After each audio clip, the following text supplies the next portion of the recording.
কার্ডের পর্দায় সকলকে স্বাগত। এই মুহূর্তে বিশেষ আপডেট নিয়ে আপনাদের সঙ্গে আমি রয়েছি শতাব্দী। শুরুতে বিহারের দিকে নজর রাখতে হচ্ছে, কারণ বিহারের সামনে রয়েছে নির্বাচন। তারই মধ্যে এবার শেষ দফার প্রচারে ভোটারদের মন জয় করতে নতুন দাওয়া এবার তেজস্বী যাদবের।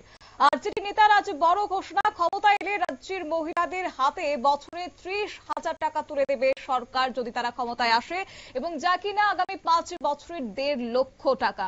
নয়া এই প্রতিশ্রুতি তেজস্বী যাদবের, এবং তারপরে জাতীয় রাজনীতি থেকে শুরু করে কংগ্রেসের মধ্যে এক আলোড়ন তৈরি হয়েছে। কি বললেন আরজেডি নেতা তেজস্বী যাদব, শুনুন।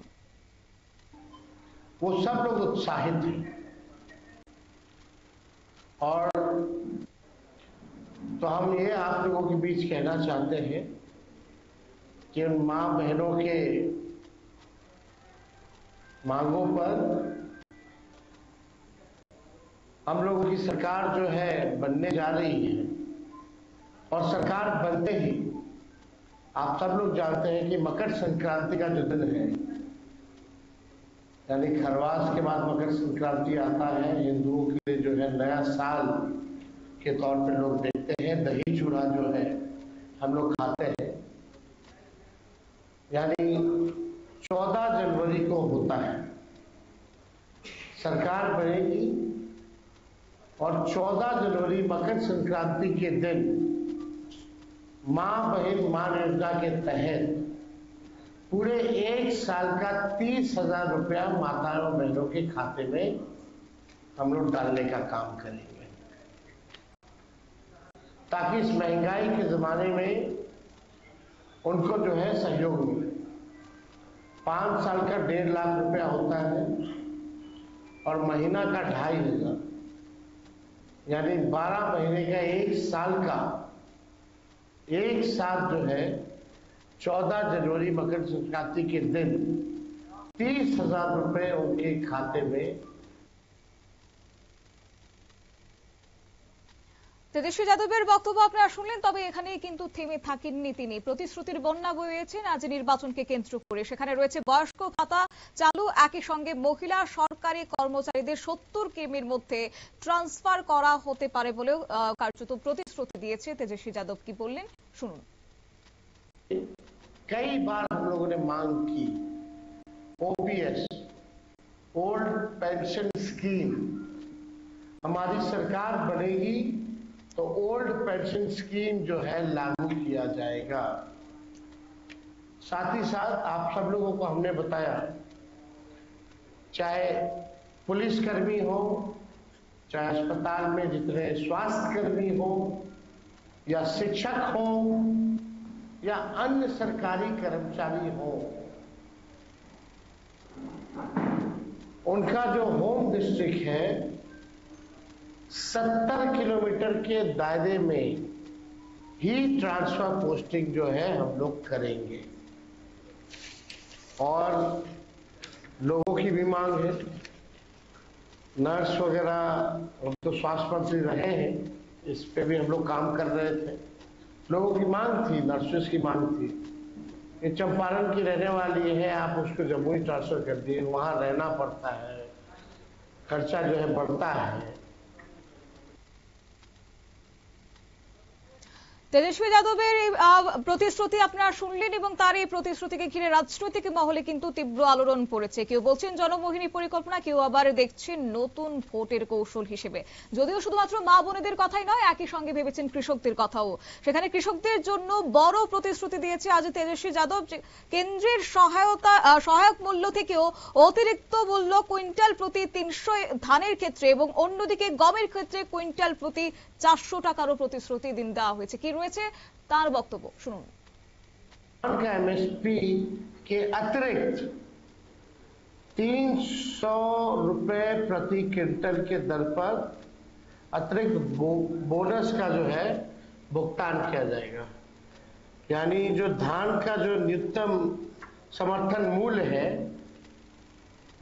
उसके अतिरिक्त 300 रुपया जो है हम लोग देंगे, और जो गेहूं खरीद पर न्यूनतम समर्थन मूल्य के अतिरिक्त 400 रुपया प्रति क्विंटल जो है दर पर बोनस जो है उन किसानों को दिया जाएगा। यानी धान का अतिरिक्त 300 रुपया एमएसपी के अतिरिक्त, और गेहूं का एमएसपी के अतिरिक्त 400 रुपया जो है प्रति क्विंटल हम लोग जो है करेंगे। साथ ही साथ राज्य में আপনারা শুনলেন, অর্থাৎ এই ক্ষেত্রে কিন্তু রাজনৈতিক মহলে এখন থেকে গুঞ্জন তৈরি হয়েছে যে ভোট ব্যাংককে সামনে রেখে কিংবা ভোট ব্যাংকের ঝুলি ভারী করতেই তার এই প্রতিশ্রুতি। যদিও এই প্রসঙ্গে যাবো বিস্তারিত, সঙ্গে রয়েছে প্রতিনিধি শেখ মনিরুল। মনিরুল, কিভাবে দেখছো বিষয়টা? দেখো, তোমার হচ্ছে বিহার সরকারের প্রথমেই আমি স্টেট বাজেটটা এবার একটু তোমাকে বলবো, এবং তেজস্বী যাদবের আজকের যে প্রতিশ্রুতি সেটা ভারতীয় রাজনীতিতে কার্যত আলোড়ন ফেলে দিয়েছে। এবং আমার কাছে এই মুহূর্তে দায়িত্ব নিয়ে বলতে পারি, কংগ্রেসের যে সদর দপ্তর দিল্লিতে, সেই দিল্লিতে বসে কংগ্রেসের নেতারা এখন হিসেব করতে শুরু করে দিয়েছে আদৌ এইসব প্রতিশ্রুতি পালন করতে পারবে কিনা। যদি দেখা যায় যে তেজস্বী যাদব সত্যি বিহারের মসনদে আসলো, তাহলে কিন্তু কংগ্রেস এই গভর্নমেন্টে থাকবে এবং কংগ্রেসকে কিন্তু এর জবাব দিতে হবে। তেজস্বী যাদবের হচ্ছে প্রতিশ্রুতি দেওয়ার পর তিনি কিন্তু শুধু বিহারের মানুষের উপর দায়বদ্ধ, আর জাতীয় দল হিসাবে এই প্রতিশ্রুতি যদি রক্ষা করতে না পারে তাহলে কিন্তু কংগ্রেসকে সর্বভারতীয় স্তরে প্রত্যেকটি রাজ্যে যে আগামী ইলেকশন গুলো রয়েছে সেইখানে কিন্তু জবাব দিতে হবে। তার জন্যই সম্ভবত আজকে ইচ্ছে করে শেষ মুহূর্তের যে একেবারে নির্বাচনের আজকে শেষ প্রচার, বিকেল 5টার পর আর প্রচার করতে পারবে না মডেল কোড অফ কন্ডাক্ট অনুযায়ী কমিশনের, আর শেষ মুহূর্তের যে তেজস্বীর যে প্রেস কনফারেন্স, সেই প্রেস কনফারেন্স থেকে কিন্তু সরে দাঁড়ালো কংগ্রেসের সিনিয়র নেতারা।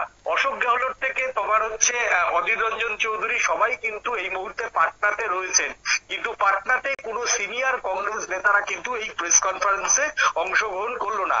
এবার আমি আসি 2025-26 যে অর্থ বছর, সেই অর্থ বছরে বিহারে তোমার হচ্ছে স্টেট বাজেট, মোট বাজেট হচ্ছে 3,1,6,895.0.2 কোটি, এবং গত বছরের তুলনায় সেটা সামান্যই কিন্তু বৃদ্ধি করা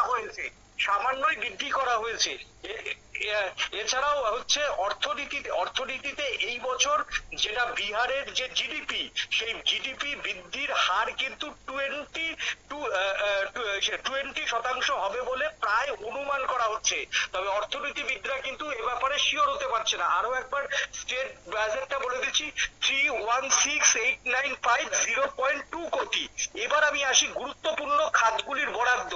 যেই খাতগুলিতে সবচাইতে তোমার হচ্ছে বেশি বরাদ্দ করা হয়েছে, সেটা হচ্ছে সর্বোচ্চ বরাদ্দ করেছে কিন্তু নীতিশ কুমার শিক্ষা খাতে, 60954 কোটি টাকা হচ্ছে শিক্ষা খাতে।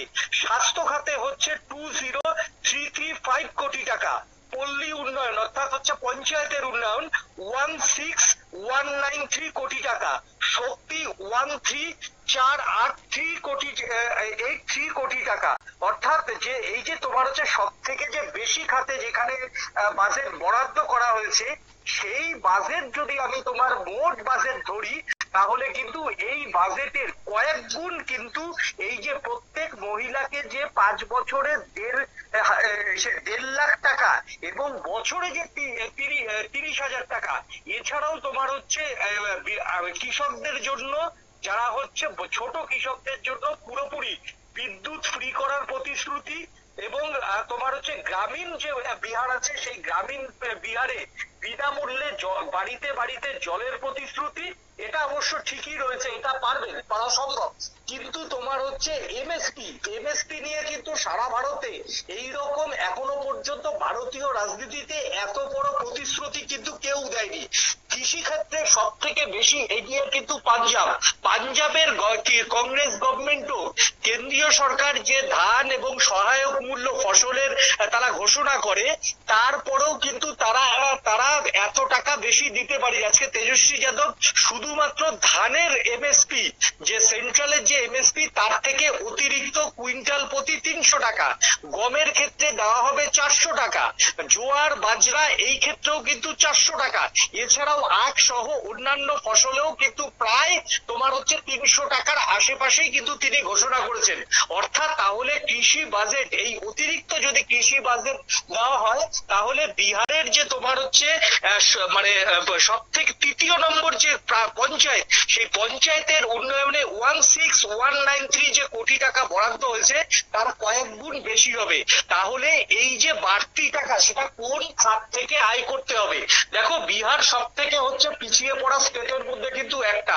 বিহারে সেইভাবে কিন্তু শিল্পায়নের এখনো পর্যন্ত মুখ দেখেনি। বিহারে কোন রকম বড় ইন্ডাস্ট্রি কিন্তু 2-1টা ছাড়া সেইভাবে বেশি নেই। তবে বিহারের যেটা আছে, কিছু কোল্ড খনি রয়েছে, যেখানে কোল্ড এবং পাথরের কিছু খনি, কিন্তু সেইগুলো থেকে কত শতাংশ যদি তোমার হচ্ছে ট্যাক্স বাড়ায় তাহলে এইটা বাড়তি টাকা ব্যয় করা সম্ভব। তবে খনি শিল্পে কিন্তু বাড়তি ট্যাক্স বাড়াতে গেলে সেটা কিন্তু কেন্দ্রীয় সরকারের অনুমতি নিতে হবে। সেই জায়গাতে মোদী সরকার কি দেবে? অন্যান্য দিকে বিহারের ভারী শিল্প সেইভাবে নেই। বিহারের পর্যটন খাতে যে রেভিনিউ আসে, বিহারে তোমার হচ্ছে বেসরকারি যে পরিষেবা শিল্প, সেই পরিষেবা শিল্পতে যে রেভিনিউ আসে, সেই রেভিনিউ যদি অতীতে মেলানো হয় তাহলে কিন্তু কোথাও একটা অঙ্ক মিলছে না। আর এরপরই এই তেজস্বী যাদব যে কয়েক হাজার কোটি টাকার শেষ মুহূর্তে নির্বাচনের আগে প্রতিশ্রুতি দিয়ে গেলেন, সেই টাকা কোথা থেকে আসবে তা নিয়ে কিন্তু ইতিমধ্যেই রাজনৈতিক মহলে আলোড়ন তৈরি হচ্ছে। তবে সব থেকে বেশি বিড়ম্বনায় কিন্তু হচ্ছে কংগ্রেস। তার জন্যই শেষ মুহূর্তের প্রেস কনফারেন্সে কংগ্রেসের কোন সিনিয়র নেতৃত্ব এই তোমার প্রেস কনফারেন্সে অংশগ্রহণ করেনি। একেবারেই তাই, ধন্যবাদ। অর্থাৎ বিহারে নির্বাচনকে কেন্দ্র করে একদিকে নীতিশ কুমারের উন্নয়নমুখী রাজনীতির বিপরীতে তেজস্বী রাজে এই প্রতিশ্রুতি। দান খয়রাতি রাজনীতি কতটা কার্যকর হয় সেটা অবশ্য সময়ের অপেক্ষা। তবে বিহারের ভোট যুদ্ধে এখন একটাই প্রশ্ন, প্রতিশ্রুতি নাকি উন্নয়ন, কোন পথে হাঁটে বিহারের ভোটাররা? নিয়ে নিচ্ছে ছোট্ট একটি বিজ্ঞাপন বিরতির সঙ্গে থাকুন।